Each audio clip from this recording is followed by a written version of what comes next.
A very good evening. Welcome to Prime TV News on Friday, the 16th of November, with me, Iftia Abdul Qadir. Your top stories first.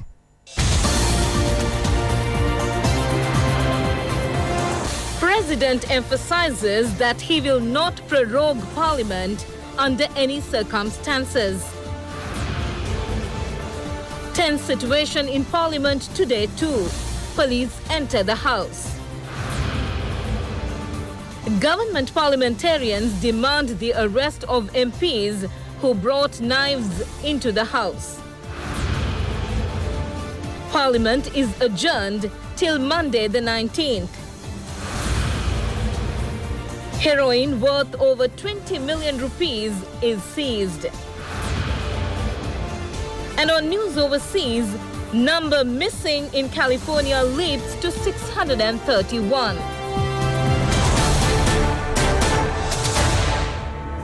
In your lead story this evening, President Maithripala Sirisena has said that he will not prorogue the parliament under any circumstances. The president urged all parliamentarians to uphold the principles of democracy and parliamentary traditions at all times. In a special statement, the president urged all parliamentarians to uphold principles of democracy and parliamentary traditions at all times, emphasizing that he will not prorogue the parliament under any circumstances.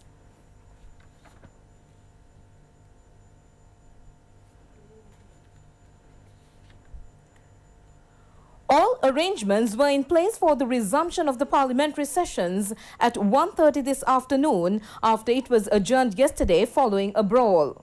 Although the bell indicating the resumption of the sessions was rung continuously, there were many objections to the commencement of the sittings.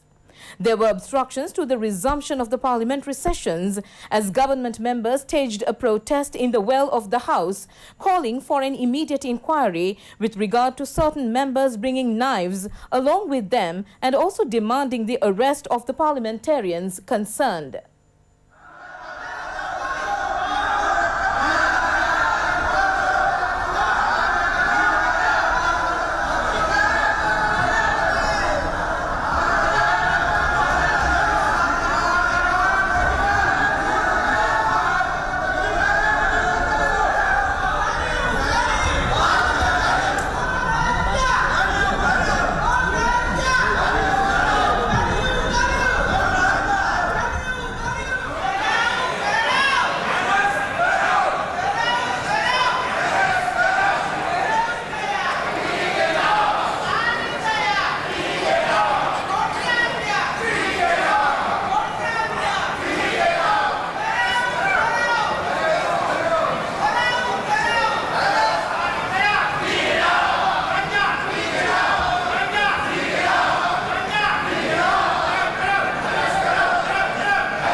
All of a sudden, a police force entered the house while the voice of Speaker Karu Jayasuriya was heard within the parliament.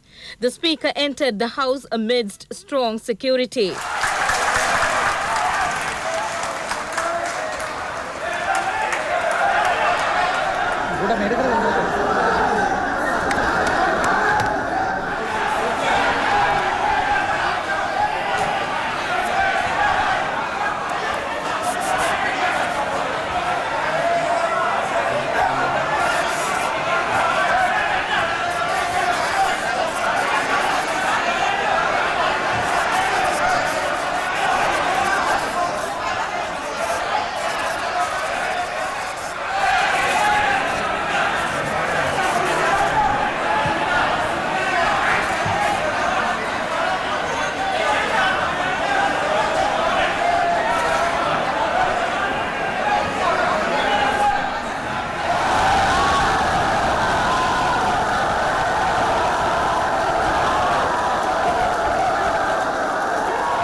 The speaker thereafter ended the parliamentary sessions within 5 minutes, announcing that sittings will resume on Monday.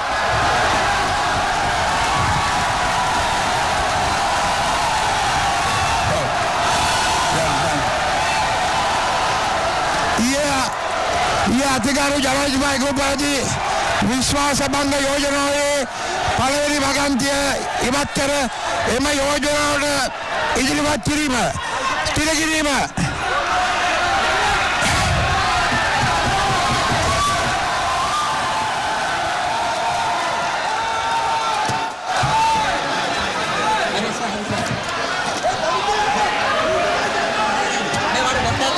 එම යෝජනාවට පක්ෂව එම යෝජනාවට පක්ෂව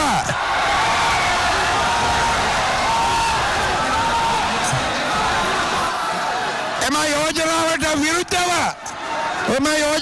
විරුද්ධව හරි එනම් මේ අවස්ථාවේදී මම වලින් ඡන්දය ගන්න බැරි නිසා I am ordering that ICE will have it.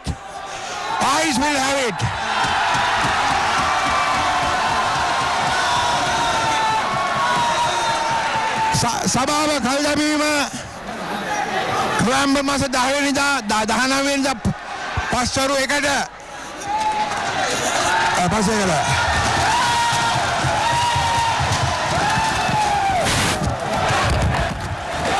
ගරු මහින්ද රාජපක්ෂ අග්‍රාමාත්‍ය මහින්ද රාජපක්ෂ මැතිතුමා අග්‍රාමාත්‍ය මහින්ද රාජපක්ෂ ලෙස නම් කරනවා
Leader of the House parliamentarian Dinesh Gunawardena has vehemently condemned the behaviour of the Speaker in Parliament today.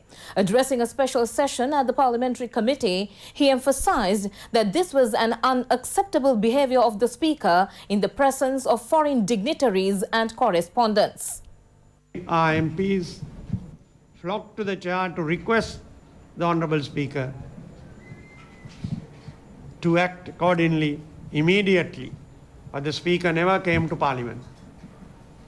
Speaker never arrived to the chamber. Instead, he attempted to enter the chamber by way of a side door with the police, which did not materialize because he was not unable to advance much far from the door he entered. So whatever the statement he makes has no validity. It was not held in Parliament, not held according to the standing order or the constitution that should have been followed. His Excellency the President wanted this when the Speaker and the delegation met him yesterday. Act according to the constitution, follow the standing orders, and then you act according to that on any motion. This is the pledge that the Speaker and the leaders of the present opposition gave His Excellency the President last evening. By morning, the Speaker was retreating on this. Why? Because he became a total puppet of the present opposition and disregarding parliamentary procedure and parliamentary traditions as well as standing orders. So once again we would like to say, Prime Minister Mahinda Rajapaksa heads the government in Parliament and the ministers, and we are in the correct saddle because the Gazette notification issued by the President is the valid Gazette notification which the Speaker tries to disregard. He has no authority to disregard the appointment of the Prime Minister or the ministers or our government's conduct in Parliament. This situation arose, as I mentioned before, as the Speaker did not act according to our complaint on the threats that were launched against our members in Parliament by the present opposition members yesterday.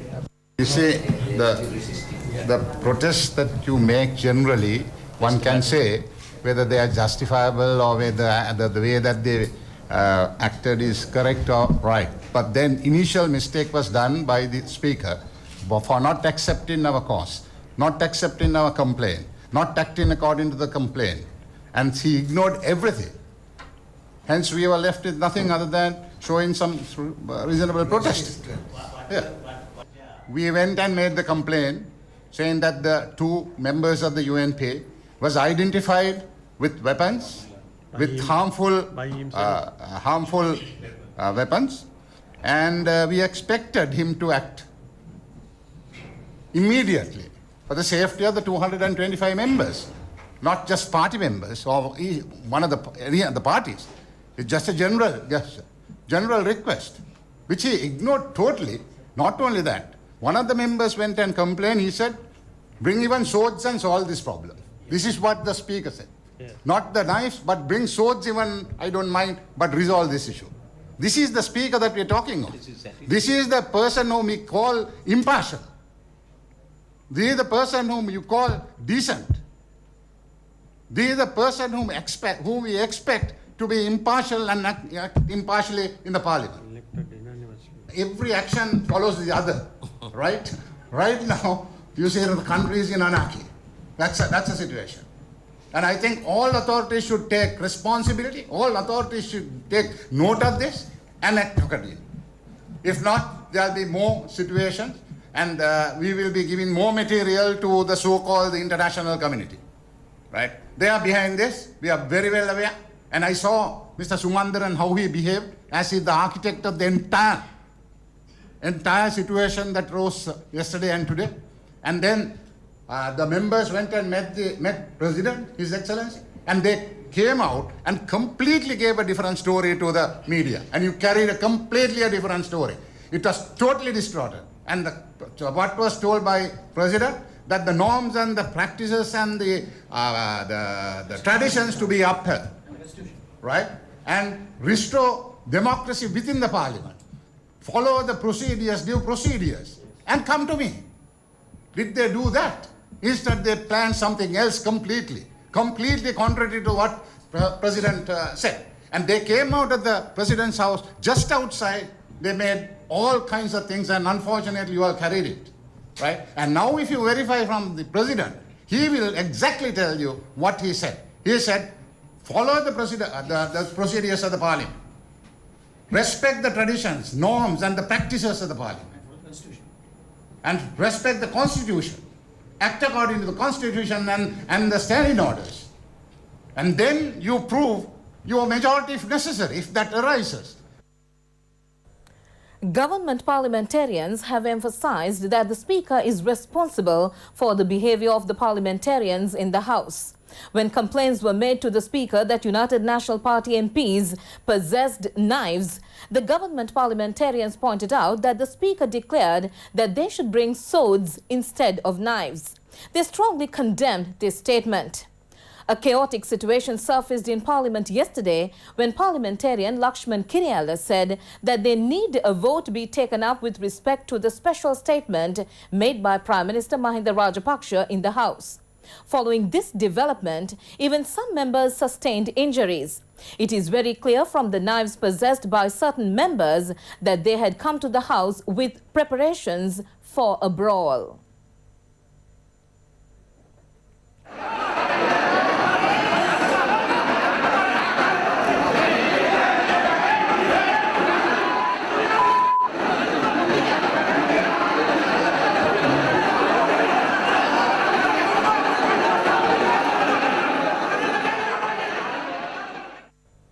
Several demonstrations have been staged countrywide against the Speaker, claiming that his actions have been biased.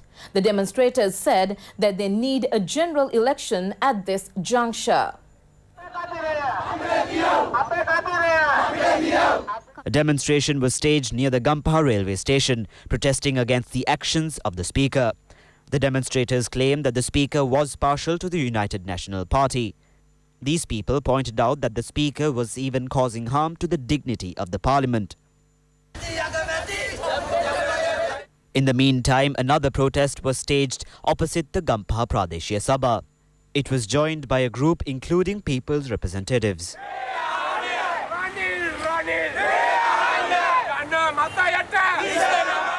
The people of Piliyandala, staging another protest, said that the action should be taken to dissolve the parliament and hold a general election. They also protested against the behavior of the Speaker. A demonstration organized by them was held in Piliyandala town. Many people's representatives of the area joined in this protest. It has been decided to provide funds as a seed paddy subsidy for farmers whose cultivations for the Yalla season have been destroyed as a result of the mite hazard. The Ministry of Agriculture said that the National Food Promotion Project, which is operative under the President, has agreed to this move. Massive damage had been caused to cultivations in several districts, including Polonnaruwa and Ampara, during this Yalla season due to the mite hazard. It is reported that nearly 100,000 acres of paddy lands had been devastated. Most of the harm had been caused to the Polonnaruwa district. The total extent was around 45,000 acres. It has been found that these farmers are finding it difficult to secure their seed paddy requirements for the 2018-2019 Maha season. As a result, this decision has been taken to grant this subsidy to secure their seed paddy requirements.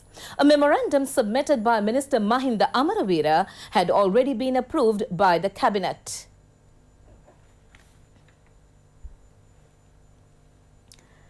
Three persons along with gold biscuits worth more than 15 million rupees have been arrested. The arrests were made by customs officials at the Katunayaka airport. Customs media spokesman Sunil Jayaratne said that three businessmen from Kandy have been detained at the international airport for attempting to smuggle gold biscuits worth over 14.3 million rupees into the country. The passengers were intercepted by the officers attached to the Narcotics Control Unit at the Green Channel of the airport after they had arrived from Mumbai at 10:50 p.m. yesterday. A total of 48 pieces of gold, 24 gold biscuits weighing 100 grams each, split into halves, were found concealed in 6 metal tubes which were attached to the trolleys of the passenger. The total weight of the gold is 2,399.81 grams. The suspects detained are aged 48, 46 and 44, while they are residents of Kandy and businessmen by profession. Heroin weighing around 2 kilograms have been seized at the Galwana junction along the Vallampitiya-Kaduwela road. Police media spokesman SP Ruwan Gunasekara said that the heroin was worth over 23 million rupees. The police media spokesman said that sleuths of the Police Narcotics Bureau arrested 2 suspects at the Galwana junction with heroin. They were traveling in a 3-wheeler. The 2 suspects were 51 and 61 years of age. The officials of the Police Narcotics Bureau seized nearly 2 kilograms of heroin from the possession of the suspects. It is reported that the value of the heroin was more than 23 million rupees. The suspects were due to be produced in the Colombo Magistrates Court today, and it is hoped to get a detention order for 7 days for further inquiries. A motion has been filed in the Supreme Court calling for the hearing of fundamental rights petitions challenging the Gazette notification issued by the President dissolving Parliament before a full bench of the Supreme Court. This motion has been filed on behalf of 5 intervening parties, including Professor G.L. Pires. Through this motion, a request has been made to take up these petitions for hearing before a bench comprising 5 or more judges of the Supreme Court. These intervening parties claim that they are requesting a full bench as these petitions contain a matter of constitutional and national significance. The Supreme Court issued a stay order last Tuesday temporarily preventing the implementation of the Gazette notification issued by the President on the dissolution of Parliament. It is valid until the 7th of next month. Attorney Nilantha Vijayasinghe said that the Supreme Court issued a stay order suspending the implementation of the Gazette notification until the 7th of next month. The country has reached a critical juncture due to a constitutional crisis. A motion was filed in court today on behalf of the intervening parties. He said that through this motion, they were requesting that the hearing of the petitions be taken up before a 5-judge bench or a fuller bench. As such, they expect that through the mediation of the court, that a certain decision would be reached for the resolution of this issue. The price of fuel was reduced with effect from midnight yesterday, confirming the statement made by Prime Minister Mahinda Rajapaksa in Parliament that fuel prices will be reduced. Accordingly, the price of petrol and diesel has come down. A litre of petrol, which was sold at 145, has been reduced to 140 rupees. A litre of diesel that was sold at 116 rupees has been reduced to 111 rupees. Prime Minister Mahinda Rajapaksa, after assuming the finance ministerial portfolio, reduced the price of fuel on the 2nd of this month. That is, a litre of petrol was reduced by 10 rupees, while a litre of diesel was reduced by 7 rupees. In the meantime, the Indian Oil Company has also reduced the price of diesel by 7 rupees. The company has also reduced the price of petrol by 5 rupees. Meanwhile, the people have expressed their gratitude to the President and the Prime Minister for the relief granted by reducing the price of fuel. For more information, visit www.itnews.lk. Thanks for joining us. Bye-bye.